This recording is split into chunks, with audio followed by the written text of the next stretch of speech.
جب تیری نیکی سے تجھے خوشی ہو اور تیرے گناہ سے تجھ کو دکھ ہو، تکلیف ہو، تو یہ اس بات کی علامت ہے کہ تم مومن ہے۔ اس حدیث کو امام احمد نے روایت کیا ہے۔ اس حدیث سے معلوم ہوتا ہے کہ نیکی پر خوشی ہونا اور غلطیوں پر، گناہوں پر انسان کو تکلیف ہونا، یہ اس بات کی علامت ہے کہ ابھی اس کا دل زندہ ہے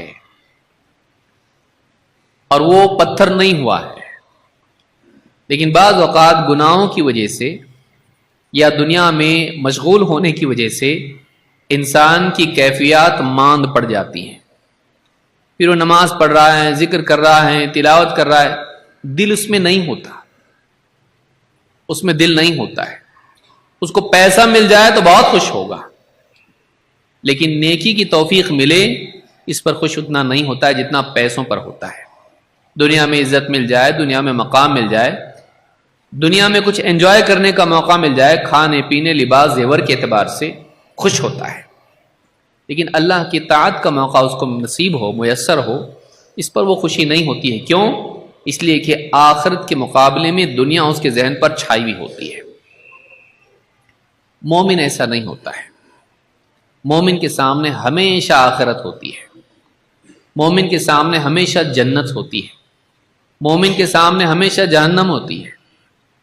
لہذا نیکی کی توفیق ملنا اس کو فوراً سمجھ میں آتا۔ آپ دیکھیے کوئی بھی آدمی آج اگر اس کے سامنے آ جائے یہ ڈیل ہو جانے والی اور اتنے لاکھ آنے والے، زمین بک جائے گی، اور ایسی پارٹی آئی ہے 2 کروڑ میں زمین جا رہی ہے، فوراً دماغ چلنے لگتا ہے 2 کروڑ آئیں گے تو کیا کیا کروں گا،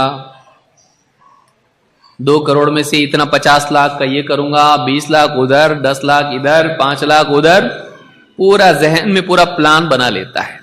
بیوی کو بھی خوش کروں گا، بچوں کے بھی کام بہت دنوں سے پینڈنگ ہے، پکنک ہانگ کانگ جانا تھا وہ بھی رہ گیا پچھلے سال، یہ پورا خرچے کا بجٹ بنا لیتا ہے۔ کیوں؟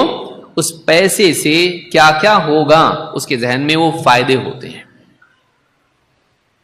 نیکی، آخرت میں نیکیوں کی بنیاد پر جنت میں اونچے مرتبے ملیں گے، اور اس عمل کے بدلے یہ ملے گا، اس عمل کے بدلے یہ ملے گا۔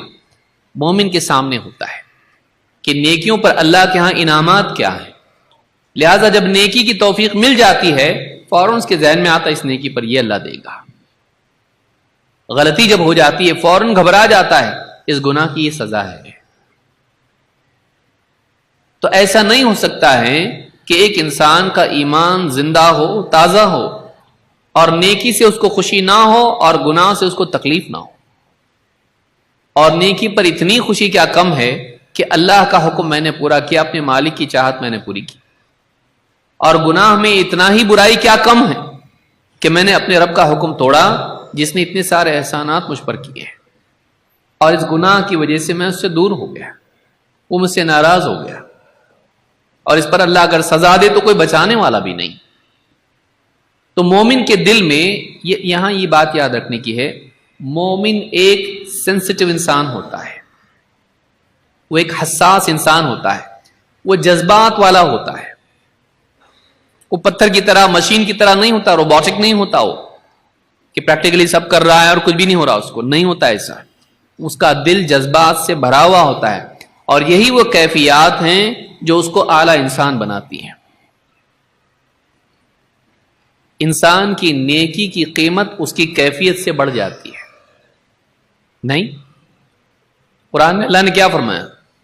قد افلح المؤمنون الذین هم فی صلاتهم خاشعون، کامیاب ہو گئے ایمان والے جو اپنی نمازوں میں خشوع کا اہتمام کرتے ہیں۔ خشوع کا اہتمام کرتے ہیں، دلوں میں اللہ کا خوف ہوتا ہے، نگاہیں جھکی ہوتی ہیں، اور دل میں بندگی کا جذبہ ہوتا ہے، اللہ کی عظمت دلوں پر چھائی ہوئی ہوتی ہے۔ یہ کیا ہے؟ یہ کیفیات ہیں۔